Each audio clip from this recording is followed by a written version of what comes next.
Recuerdo los años de la posguerra como una neblina gris, espesa y pegajosa, que se aferraba a todo, a las calles, a las casas y, sobre todo, a las almas.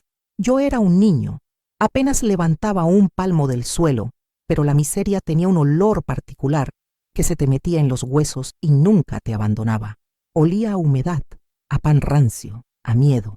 Vivíamos en un pueblo pequeño, de esos donde las casas se amontonan unas contra otras como si buscaran calor, y la vida transcurría lenta, marcada por la escasez y el silencio impuesto.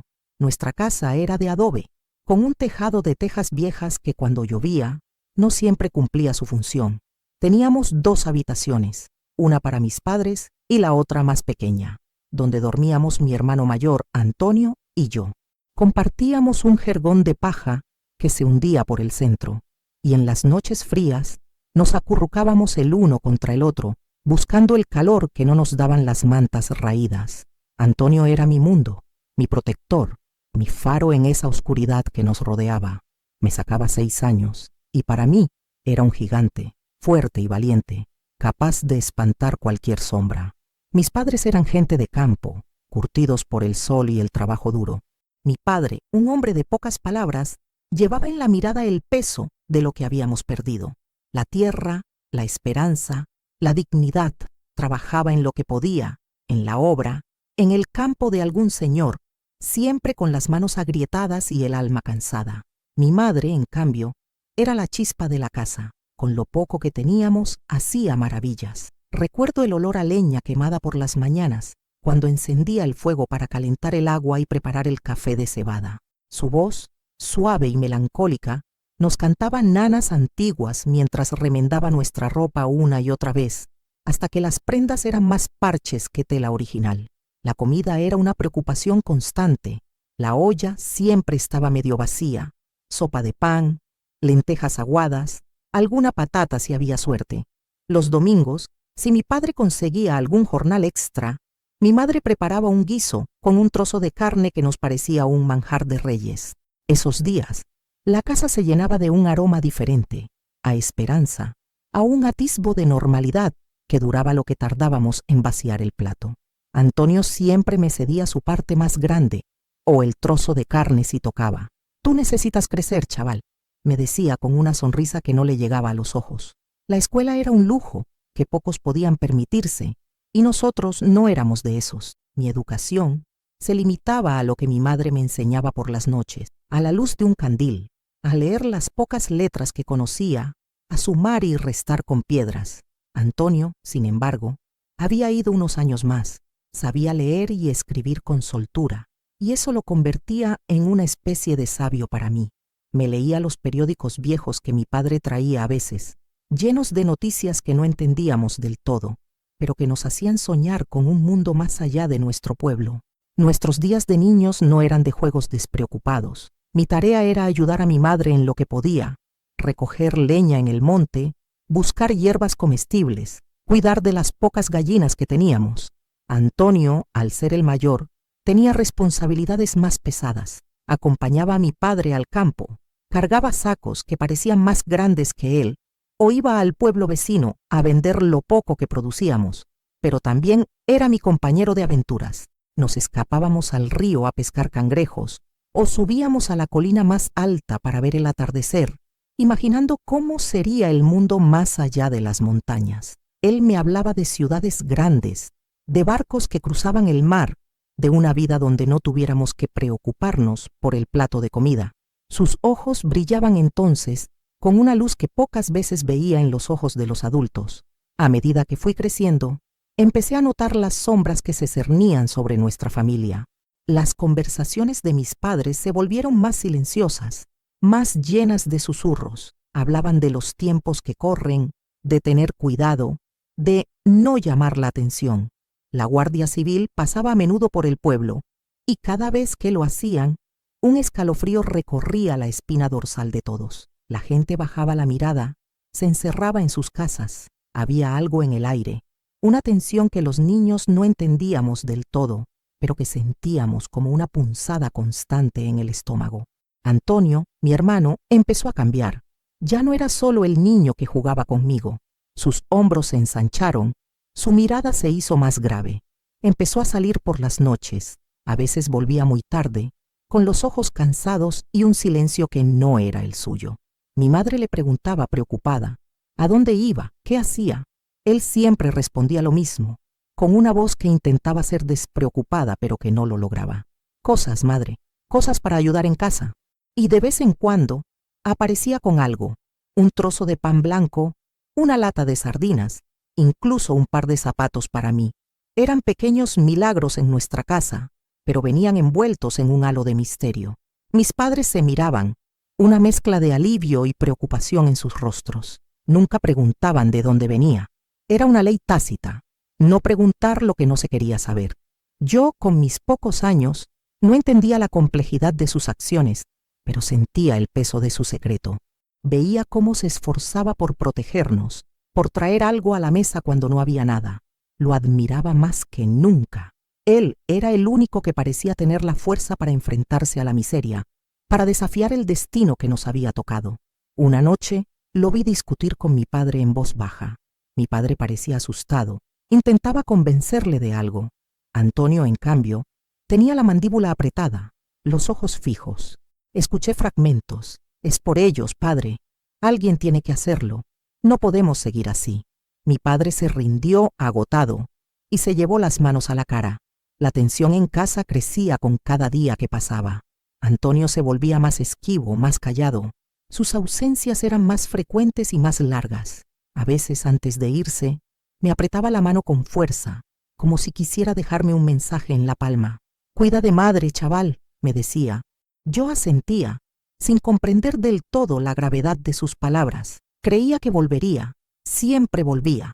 Una tarde de otoño, el cielo estaba plomizo y el viento soplaba con fuerza, trayendo el olor a lluvia. Antonio se despidió de mi madre con un abrazo más largo de lo habitual. A mí me revolvió el pelo y me guiñó un ojo. «Volveré antes de que cante el gallo, no te preocupes», dijo. Pero en su voz había una nota diferente, un eco de despedida que solo ahora, con el paso de los años, puedo identificar. Lo vi alejarse por el camino de tierra, su figura delgada perdiéndose entre los álamos. Esa fue la última vez que lo vi. Esa fue la última vez que lo vi. La primera noche, nadie dijo nada. Mi madre preparó la cena, pero la dejó casi intacta en la mesa. Mi padre fumó un cigarrillo tras otro, sentado en el umbral de la puerta, mirando el camino por donde Antonio se había ido. Yo me metí en el jergón, sintiendo el vacío a mi lado, un frío que no era solo del aire. Me decía a mí mismo que volvería, que se habría entretenido, que el gallo aún no había cantado, pero el gallo cantó y el sol salió y Antonio no apareció. El amanecer trajo consigo una quietud diferente, una que no era la paz del campo, sino la de una espera tensa. Mi madre se levantó antes que nadie, con los ojos hinchados. Preparó el café de cebada sin decir palabra, su mirada perdida en la ventana.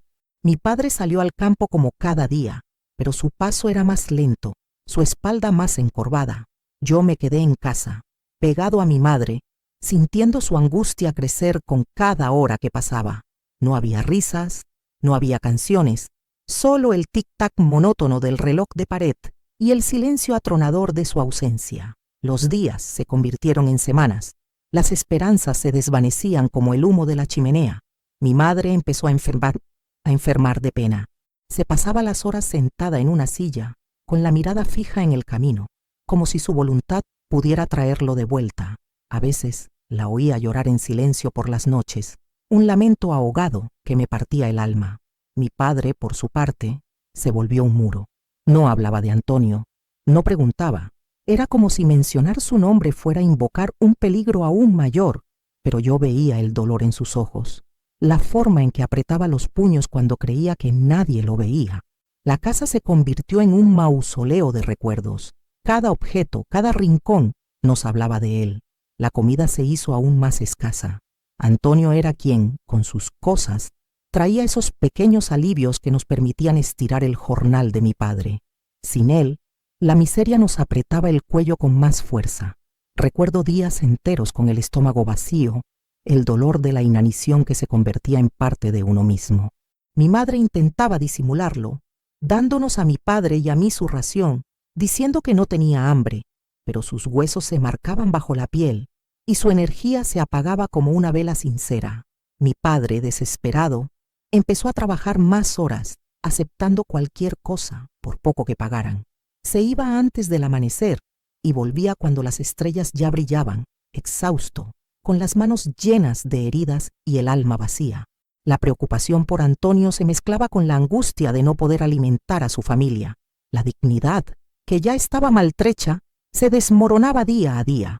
Yo, que era un niño, tuve que crecer de golpe. Dejé de jugar, ¿eh? Mis tareas se multiplicaron. Ayudaba a mi madre en todo, intentando llenar el vacío que Antonio había dejado.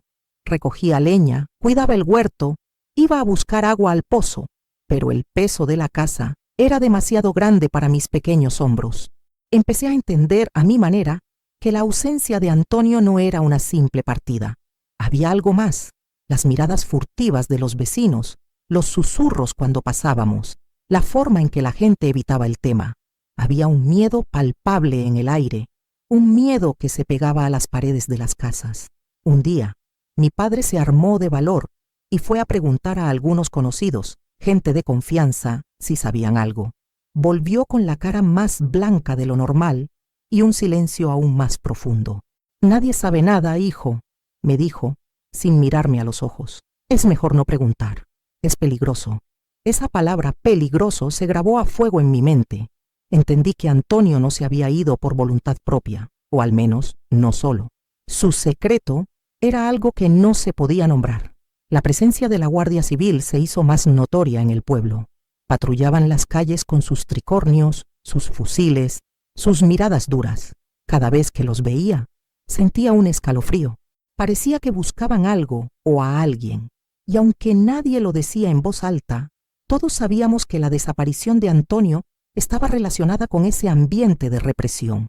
La gente del pueblo, que antes era más abierta, se encerró en sí misma. La desconfianza se extendió como una plaga.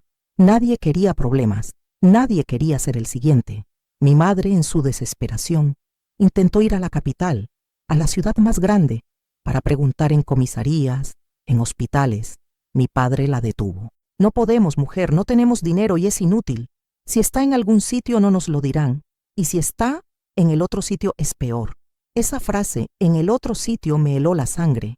Significaba la cárcel, o algo peor, la muerte. Los años pasaron, lentos y dolorosos. Cada día era una lucha por sobrevivir. El hambre se convirtió en una constante compañera. Mis ropas eran remiendos de remiendos y mis zapatos, cuando los tenía, estaban rotos y llenos de agujeros. La escuela era un recuerdo lejano. Con 10 años ya trabajaba en el campo como un adulto, arando la tierra, recogiendo la cosecha. Mis manos se endurecieron, mi espalda se curvó, pero no me quejaba. Sabía que era mi deber, que tenía que ayudar a mis padres, que ahora yo era el hombre de la casa, aunque solo fuera un niño. La figura de Antonio se fue transformando en un fantasma, una ausencia omnipresente. Mi madre le hablaba a veces, en voz baja, como si estuviera a su lado. Le preparaba un plato de comida en las fechas señaladas y lo dejaba en la mesa, como si esperara que apareciera en cualquier momento. Mi padre, en cambio, borró su nombre de sus labios, pero no de su corazón.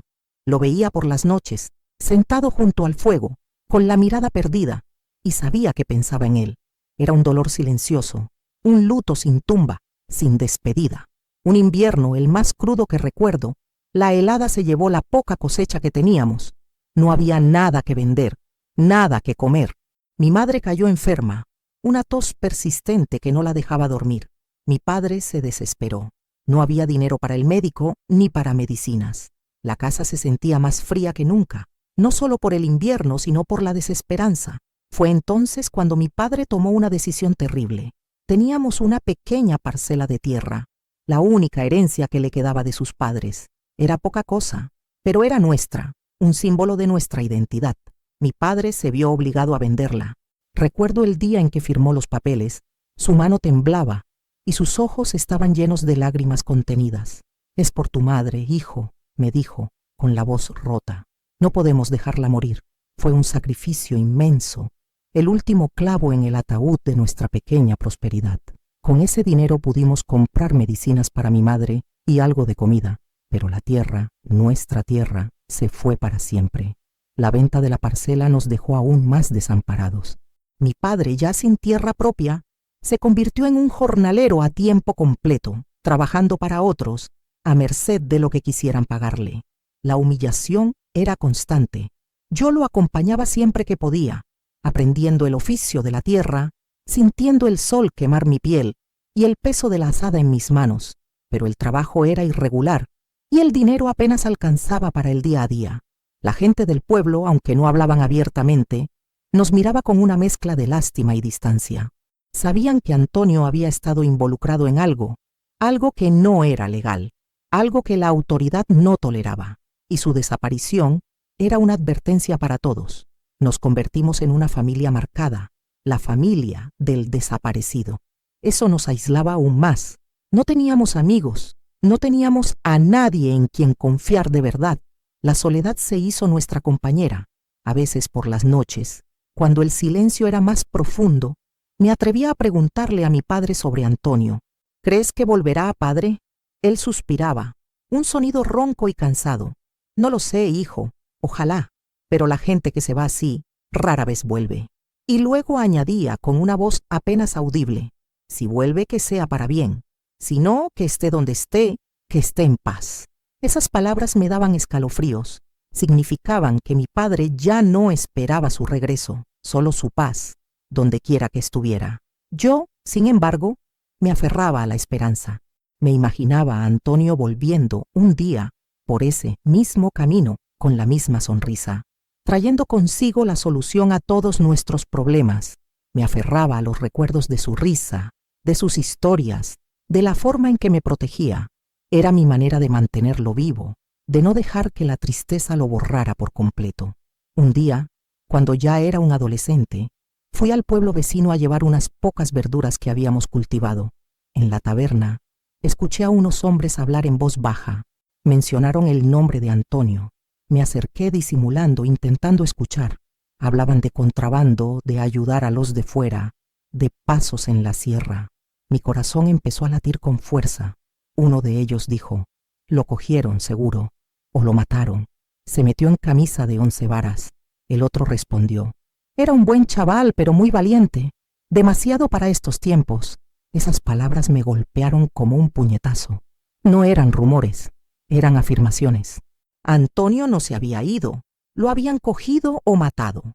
Se había metido en algo serio, algo que implicaba un riesgo mortal. De repente, todo cobró sentido. Las ausencias, los objetos que traía, el miedo de mis padres, el silencio del pueblo. Antonio no estaba solo buscando comida, estaba desafiando al sistema, ayudando a otros, arriesgando su vida por una causa que yo aún no entendía del todo, pero que intuía que era justa. Su sacrificio era mucho más grande de lo que había imaginado. Volví a casa con el alma encogida, pero también con una extraña claridad. El misterio no se había resuelto, pero se había vuelto más oscuro, más trágico. No le conté a mis padres lo que había oído. Sabía que les haría más daño. Guardé ese secreto, el secreto de su secreto, dentro de mí. Era una carga pesada, pero también una conexión con mi hermano, una forma de entender la profundidad de su valentía. Los años siguientes fueron una sucesión de penurias. Mi madre nunca se recuperó del todo. Su cuerpo se debilitó y su espíritu se apagó. Mi padre, con cada día que pasaba, se hundía más en su silencio, en su resignación. Yo me convertí en su sombra, su apoyo, su única esperanza. Trabajaba sin descanso, intentando mantener a flote lo poco que nos quedaba. La vida en el pueblo seguía siendo dura, la represión no aflojaba, y la memoria de los desaparecidos era un recordatorio constante de lo que podía pasar si uno se atrevía a levantar la voz. Una tarde, mientras ayudaba a mi padre a reparar el tejado de la casa, que amenazaba con venirse abajo, escuchamos un ruido en el camino. Era un coche, algo inusual en nuestro apartado pueblo. Se detuvo frente a nuestra casa. Bajaron 2 hombres vestidos de civil, con gabardinas oscuras y sombreros calados. Sus rostros eran duros, sus ojos fríos. Mi padre y yo nos miramos. el miedo helándonos la sangre, uno de ellos se acercó, con una carpeta bajo el brazo. «Buscamos a la familia de Antonio García», dijo, con una voz que no admitía réplica. Mi padre, con el corazón en un puño, asintió lentamente. El hombre nos miró a los dos y luego, con una frialdad que aún hoy me estremece, preguntó: «¿Saben algo de él?» «Tenemos información de que estuvo involucrado en actividades subversivas». Ese momento fue el punto de inflexión. La sombra de Antonio, que había planeado sobre nosotros durante años, se materializaba de la manera más temida. No era solo el dolor de su ausencia, era la amenaza directa, el peligro que seguía vivo, acechando a nuestra puerta. Mi padre, con un coraje que no le había visto en mucho tiempo, se interpuso entre el hombre y yo. «Mi hijo hace años que no está», dijo con voz firme aunque temblorosa. «No sabemos nada de él. Solo somos gente de bien, que trabaja la tierra». Los hombres nos miraron con desconfianza, sus ojos escudriñando cada rincón de nuestra humilde casa, como si esperaran encontrar alguna prueba, algún rastro del secreto de Antonio. La visita, aunque breve, dejó una huella imborrable. Nos confirmó que Antonio no era solo un desaparecido, sino un perseguido, y que su sombra aún podía alcanzarnos. La vida, que ya era una lucha, se volvió una huida constante, una vigilia permanente ante la posibilidad de que el pasado de Antonio viniera a reclamarnos. La visita de aquellos hombres de gabardina fue como si una losa de plomo cayera sobre nuestra casa, sobre nuestras vidas. Ya no era solo la pena por la ausencia de Antonio, era el miedo, un miedo frío y pegajoso que se nos metió hasta los huesos. Mi padre, que había mostrado un atisbo de coraje al interponerse, se hundió aún más en su mutismo. Su mirada, antes cansada, ahora estaba perpetuamente alerta, escudriñando el camino, el horizonte, como si esperara verlo regresar en cualquier momento. Mi madre, que ya estaba débil, se consumió aún más. Las pocas fuerzas que le quedaban se desvanecieron bajo el peso de esa nueva amenaza. Nuestra existencia se convirtió en una vigilia constante. Cada ruido en el camino, cada sombra que se proyectaba en la ventana, nos hacía encogernos. Dormíamos con un ojo abierto, y el silencio de la noche, antes un refugio, ahora era un amplificador de nuestros temores. La comida, que ya era escasa, se volvió casi inexistente, porque mi padre, por miedo a llamar la atención, evitaba ciertas ventas o mercados, reduciendo aún más nuestros magros ingresos. La casa, antes un hogar humilde, se transformó en una fortaleza sitiada, donde el enemigo no era visible, pero su presencia se sentía en cada rincón. Yo, que ya era un joven, sentí el peso de esa responsabilidad. Mi padre, envejecido prematuramente por la pena y el trabajo, ya no tenía la misma fuerza. Yo asumí las tareas más duras, las más arriesgadas. Iba al monte a buscar leña, a cazar algún conejo si la suerte me sonreía, a buscar hierbas para mi madre, pero cada salida era un acto de valentía, porque el miedo a ser visto, a ser interrogado, a ser relacionado con Antonio, me perseguía como una sombra. La gente del pueblo, que ya nos evitaba, ahora cruzaba de acera cuando nos veía, como si fuéramos portadores de una enfermedad contagiosa. Éramos los parias, los marcados por la sombra de un secreto que no era nuestro, pero que nos definía. Los años se arrastraron, uno tras otro, dejando su huella imborrable. Mi madre, con el paso del tiempo, se fue apagando. Su tos se hizo crónica, su cuerpo se encogió, y su mirada, antes llena de esperanza por el regreso de Antonio, se volvió vidriosa, ausente. Una noche de invierno, la más fría que recuerdo, se fue en silencio mientras dormía. No hubo lamentos, no hubo gritos, solo el suspiro final de una vida consumida por la pena y la espera. Mi padre y yo la velamos en la pequeña sala, a la luz de un candil, con el corazón roto. Su muerte fue el golpe más duro, la confirmación de que la ausencia de Antonio había destrozado nuestra familia de una manera irreparable. Después de la muerte de mi madre, mi padre se convirtió en una estatua de dolor. Dejó de hablar casi por completo, solo respondía con monosílabos.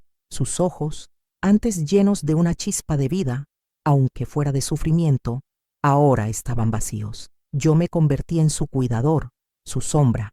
Lo llevaba al campo, lo ayudaba en las tareas, Lo sentaba junto al fuego por las noches, pero sentía que lo perdía, que el dolor de Antonio y la muerte de mi madre se lo estaban llevando lentamente. La casa se volvió aún más silenciosa, un eco de las vidas que se habían ido. Yo, sin embargo, no podía permitirme el lujo de la desesperación. Tenía que seguir adelante, por mi padre, por la memoria de mi madre y por Antonio. El recuerdo de mi hermano, de su valentía, de su sacrificio, se convirtió en mi motor. Quería saber la verdad, quería entender por qué se había ido, por qué había arriesgado tanto. No era solo curiosidad, era una necesidad vital, una forma de darle sentido a todo el sufrimiento que habíamos padecido. Con el tiempo, la represión en el pueblo, aunque seguía latente, se hizo menos visible. Los hombres de gabardina ya no aparecían con tanta frecuencia. La gente poco a poco empezó a hablar más libremente, aunque siempre con cautela. Yo, ya un hombre hecho y derecho, con las manos curtidas y el alma forjada en la adversidad, empecé a buscar respuestas, no de forma abierta, sino sutil, preguntando aquí y allá, escuchando los rumores, los susurros de los viejos en la taberna. Había un hombre, un viejo carbonero que vivía apartado en la sierra, al que Antonio solía visitar. Era un hombre parco en palabras, con una mirada sagaz y una barba blanca que le llegaba al pecho. Decían que era un hombre de confianza, que sabía muchas cosas, pero que nunca hablaba. Un día, armándome de valor, fui a buscarlo. Subí por senderos empinados, bajo el sol abrasador, hasta su humilde cabaña. Lo encontré sentado a la puerta, tallando un trozo de madera. Me senté a su lado, sin decir palabra. Él me ofreció un trago de agua fresca de su cantimplora. Estuvimos así un buen rato, en silencio, hasta que finalmente reuní el coraje para hablar. «Vengo por Antonio», le dije, mi voz apenas un susurro. El viejo me miró con sus ojos penetrantes y por un momento pensé que me echaría, pero no lo hizo.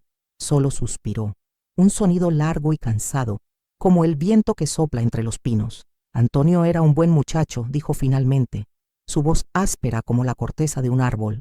Valiente, demasiado valiente para estos tiempos. Y luego, lentamente, como desgranando cuentas de un rosario, empezó a hablar. Me contó que Antonio no solo traía comida a casa, se había involucrado en una red de ayuda a familias que lo habían perdido todo, a gente que huía, a los que la posguerra había dejado sin nada. Pasaba información, llevaba mensajes y, sí, a veces, contrabandeaba alimentos y medicinas para los más necesitados, para aquellos que no tenían voz ni recursos. No lo hacía por dinero, me dijo el carbonero con la mirada fija en el horizonte. Lo hacía porque no soportaba ver la injusticia, el hambre. Tu hermano tenía un corazón grande, más grande que la sierra entera. Me habló de los pasos por la montaña, de los encuentros clandestinos, de los riesgos que corría cada noche. Me dijo que Antonio no estaba solo, que había otros como él, gente anónima que desafiaba el miedo para ayudar a sus semejantes. Y luego llegó la parte más dura, el clímax de mi búsqueda, el momento que había temido y anhelado durante tantos años. Una noche, continuó el carbonero, su voz bajando a un susurro. Estaba llevando un grupo de personas a través de la sierra, gente que huía de una purga en la ciudad. Los traicionaron. Alguien habló. La Guardia Civil les tendió una emboscada en el paso del Buitre. Se detuvo y sus ojos se llenaron de una tristeza profunda. Tu hermano se quedó atrás para darles tiempo a los demás, para que pudieran escapar. Lo cogieron, no hubo juicio, no hubo nada. Lo llevaron a un barranco cercano y... El viejo no terminó la frase, pero no hizo falta. Su mirada, la forma en que apretó los labios, lo decía todo. Antonio había sido fusilado, su cuerpo arrojado a una fosa común, sin nombre, sin tumba. Las palabras del carbonero me golpearon como un rayo. No hubo lágrimas, no hubo gritos, solo un vacío inmenso, un dolor sordo que se extendió por todo mi cuerpo. La verdad, tan temida, tan buscada, era aún más cruel de lo que había imaginado. Antonio no se había ido, lo habían arrebatado. Su sacrificio no fue solo por nuestra familia, sino por otros, por una causa mayor, por la dignidad humana en tiempos de barbarie. Era un héroe anónimo, uno de tantos que la historia había borrado. Volvía a casa con el alma en carne viva. Mi padre, que ya estaba muy débil, Me miró a los ojos cuando entré. No le dije nada, pero creo que vio la verdad en mi mirada, la misma verdad que él había temido durante años. Solo asintió lentamente, y una lágrima solitaria rodó por su mejilla. Fue la única lágrima que le vi derramar por Antonio. Poco después, mi padre también se fue, en paz, creo, sabiendo al fin lo que había pasado con su hijo mayor, aunque fuera a través de mi silencio. Me quedé solo en la casa, el último de mi estirpe. La casa, que había sido testigo de tanta pena, ahora era mi refugio, mi santuario. El secreto de Antonio, que antes había sido una carga, ahora se convirtió en un legado. Comprendí que su vida no había sido en vano. Su valentía, su compasión, su sacrificio, habían salvado vidas, habían dado esperanza en un tiempo de desesperación. Los años pasaron y el país cambió. Las heridas de la posguerra tardaron en cicatrizar y muchas nunca lo hicieron del todo. Yo seguí viviendo en el pueblo, trabajando la tierra, llevando una vida sencilla y honesta, pero nunca olvidé a Antonio. Cada atardecer, cuando el sol se ponía tras la sierra y el viento soplaba entre los álamos, lo recordaba. Recordaba su sonrisa, sus historias, su mirada llena de luz. Nunca pude encontrar su tumba, ni la de tantos otros como él, pero no necesitaba una lápida para recordarlo. Su memoria estaba grabada en mi corazón, en cada surco de la tierra que trabajaba, en cada amanecer que veía. Antonio me enseñó que la verdadera valentía no es la ausencia de miedo, sino la capacidad de actuar a pesar de él, de sacrificarse por los demás, de luchar por lo que es justo, incluso cuando el mundo parece estar en tu contra. Su secreto, el secreto de su hermano, no era un secreto de vergüenza, sino de honor. Un honor que la historia oficial no reconocería, pero que vivía en la memoria de aquellos a quienes había ayudado, y en el corazón de su hermano pequeño, que ahora, ya anciano, seguía contando su historia, para que su sacrificio no fuera en vano, para que la luz de su valentía nunca se apagara del todo. Y así, en cada palabra, en cada recuerdo, Antonio sigue vivo, un faro en la oscuridad, un recordatorio de que, incluso en los tiempos más sombríos, la humanidad puede brillar con una luz inquebrantable.